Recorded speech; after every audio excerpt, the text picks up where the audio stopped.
Hello दोस्तों, कैसे हैं आप सब। उम्मीद है खैरियत से होंगे। इस वीडियो में जैसा कि आपने थंबनेल को देखा होगा कि थंबनेल पे जो लिखा हुआ है उसी के रिगार्डिंग मैं आज आपको बताने वाला हूं। आप बहुत दिनों से जैसा कि मालूम कर रहे थे कि भाई हमें ये बताएं कि फ़ोनपे की सैलरी किस तरह से आती है और कैसे मिलती है, कौन इसकी सैलरी देता है, कितनी मिलती है। तो आज मैं इस सब के बारे में आपको बताने वाला हूँ।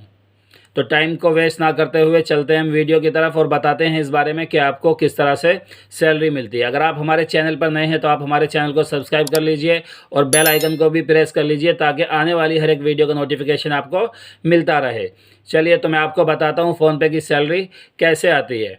तो जैसे भी हमने शुरू मंथ से आखिर मंथ तक जितना भी काम किया, सपोज़ कीजिए कि हमने जो है 100 ऑनबोर्डिंग की, 100 मर्चेंट्स हमने बनाए, तो उसके हिसाब से हमको जो पे आउट मिलता है, जो हमको सैलरी मिलती है, वो अलग अलग हिसाब से थोड़ी मिलती है। अगर आपने फुल केवाईसी किया, मतलब कि आपने पैन कार्ड लगाया है, तो आपको उस पे जो नॉर्मल मिलते हैं वो आपको उस पे 100 रुपये मिलते हैं। और अगर आपने पैन कार्ड नहीं लगाया है, आपने जो उसके अलावा दूसरे डॉक्यूमेंट्स लगाए हैं, जैसे कि ड्राइविंग लाइसेंस लगाए, वोटर आईडी कार्ड लगाइए, तो इस पे जो है आपको 80 रुपये पर टास्क, यानी कि पर ऑनबोर्डिंग आपको 80 रुपये मिलते हैं। और अगर आपने कुछ भी नहीं लगाया, सिर्फ बैंक अकाउंट ऐड किया है, तो उस पे आपको 50 रुपये मिलते हैं। रही बात कि अगर हम इससे ज़्यादा करें तो हमको कितना मिलता है, यानी अगर आपने 50 प्लस किया है तो उसका थोड़ा सा टारगेट बढ़ जाता है। मतलब जो आपका 100 वाला था वो 110 में हो जाता है, और जो 80 वाला था वो 90 रुपये में हो जाता है, और जो 50 वाला था वो आपका हमेशा 50 रुपये में ही रहता है। लेकिन इसकी कुछ टर्म्स एंड कंडीशंस भी हैं, जो कंपनी, हर किसी कंपनी की अपनी अलग अलग कंडीशंस होती हैं, तो वो मैं आपको बताता चलूँ। उसमें होता यह है कि हमें कस्टमर के फ़ोन में एक एप्लीकेशन, ये वाला एप्लीकेशन हमें डाउनलोड कराना होता है। ये है फ़ोनपे बिज़नेस।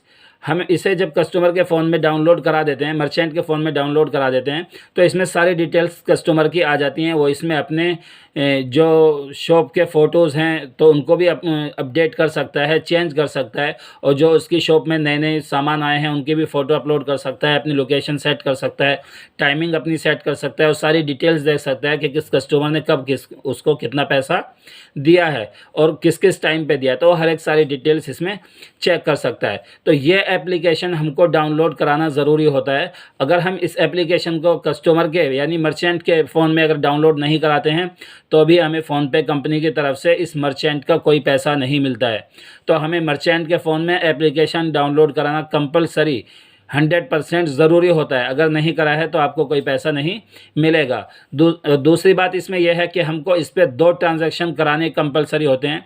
कम से कम 2 ट्रांज़ैक्शन इस पे होते हैं, और वो अलग अलग दिन में होते हैं, और यूनिक ट्रांज़ैक्शन होते हैं। यूनिक ट्रांज़ैक्शन का मतलब होता है कि आप एक नंबर से 2 ट्रांज़ैक्शन नहीं कर सकते। अगर आपने एक नंबर से 2 ट्रांज़ैक्शन कर दिए, प्रॉब्लम तो कुछ नहीं है, लेकिन वो आपका एक ही माना जाएगा, वो 2 नहीं माने जाएंगे। एक ट्रांज़ैक्शन आपने आज कर दिया अपने नंबर से, और दूसरा ट्रांज़ैक्शन आपको कल कराना है किसी दूसरे नंबर से, और वो कम से कम 15 से 20 रुपये का होना चाहिए, इससे कम नहीं होना चाहिए। अगर इससे कम होगा तो उसमें आपको पैसा मिलने वाला नहीं है। ये कंपनी का सबसे एक मिनिमम बैलेंस होता है, जो कि हमको 15 रुपये डालना होता है फ़ोनपे पे। अगर इससे कम आप डालेंगे तो आपको कोई पैसा नहीं मिलेगा। इसे आप अपने फ़ोन में भी चेक कर सकते हैं कि भाई हाँ, किस कस्टमर ने पैसा लिया है, किसने नहीं लिया है, इसकी जानकारी हमको मिल जाती है। आप इस तरह से अंदाज़ा लगा सकते हैं कि आपने ऑन बोर्डिंग जो की थी वो हमने माना आज जैसे 22 दिसंबर है, 22 दिसंबर में आज आपने किसी को मर्चेंट बनाया,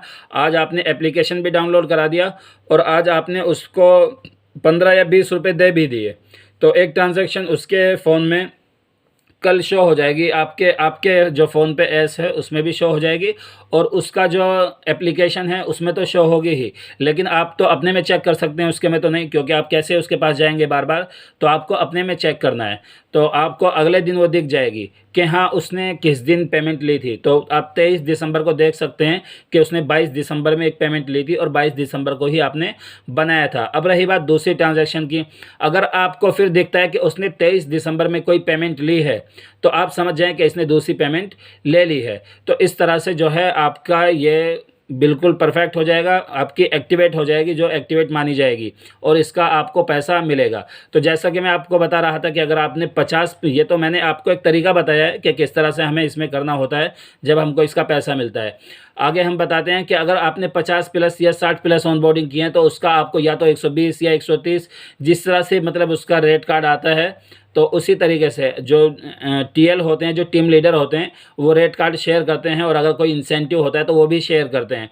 तो उसमें आप देख सकते हैं जो स्लैब होता है रेट कार्ड का, उसको आप देख सकते हैं उन्होंने आपके साथ जैसा शेयर किया है। आमतौर पे जो होता है वो 100 रुपये और 100 रुपये होता है, और अगर आप 50 प्लस बनाते हैं तो 110 होता है, और अगर आप जो है 100 प्लस बनाते हैं तो 120 होता है, और अगर आप 130 प्लस ले जाते हैं तो तकरीबन 140 रुपये तक हर एक ऑनबोर्डिंग आपकी मानी जाती है। यानी अगर आप जो है 130 प्लस आप बना रहे हैं तो आपके हर एक ऑनबोर्डिंग 140 रुपये की लगती है। और उसमें जो है हो सकता है आपको कंपनी की तरफ से कोई इंसेंटिव यानी प्लस जो इसमें होता है बोनस आपको मिले, तो वो एक अलग चीज़ है। रही बात सैलरी की, सैलरी किस तरह से आती है, तो सैलरी जो आती है वो हमारा अकाउंट शुरू में तो नहीं लिया जाता है, लेकिन जब हमारा मंथ पूरा हो जाता है, जैसे अभी आज 23 दिसंबर है और 23 हमने पूरे दिसंबर काम किया, तो अब हमारा 27-28 दिसंबर तक हमारे अकाउंट्स के डिटेल जो होते हैं वो टीम लीडर जो हमारे टीएल होते हैं वो एजेंट की सभी की डिटेल्स ले लेते हैं कि भाई अपना अपना account number, IFSC code, mobile number,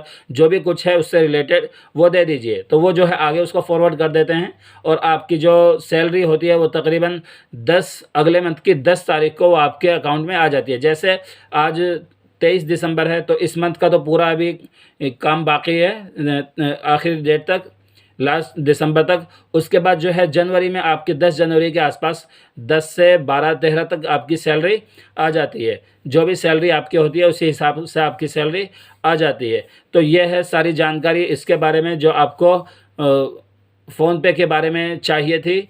जैसा कि आप लोग मुझसे पूछ रहे थे तो उसके मुताबिक जो मुझे जानकारी थी वो मैंने आपको बता दिया है। और हाँ, दूसरी बात, अगर आपको इससे मुताल्लिक और कोई जानकारी चाहिए तो आप मुझे डायरेक्ट कांटेक्ट कर सकते हैं। मेरा व्हाट्सअप नंबर डिस्क्रिप्शन में आपको मिल जाएगा, उसका लिंक भी आपको डिस्क्रिप्शन में मिल जाएगा। और अगर आप फ़ोनपे या भारत पे में या इसी तरह और दूसरी कंपनीज़ में आप वर्क करना चाहते हैं तो आप हमें मैसेज कर सकते हैं, आप हमसे मिल सकते हैं। भारत पे की आईडी तो मैं खुद आपको दे सकता हूँ, फ़ोनपे की आईडी मैं आपको दिला सकता हूँ, तो आप हमें कॉल कर सकते हैं या मैसेज कर सकते हैं। अगर आपको फ़ोनपे या भारत पे में काम करना है, आप भी चाहते हैं कि आप फ़ोनपे या भारत पे में काम करें, इसके एजेंट बनें, तो आप हमसे कांटेक्ट कर सकते हैं। नंबर आपको डिस्क्रिप्शन में मिल जाएगा, व्हाट्सअप का लिंक आपको डिस्क्रिप्शन में मिल जाएगा। आप हमें डायरेक्ट मैसेज व्हाट्सअप पर भेज सकते हैं, हम आपका वहाँ पर जल्द से जल्द रिप्लाई देने की कोशिश करें। अगर आपको कोई और जानकारी चाहिए तो आप कमेंट बॉक्स में हमें बता सकते हैं कि आपको किस तरह की जानकारी चाहिए और कैसी जानकारी चाहिए, तो हम आप तक वो वीडियो भी लाने की पूरी कोशिश करेंगे। अगर आप हमारे चैनल पर नए हैं तो आप हमारे चैनल को सब्सक्राइब कर लीजिए।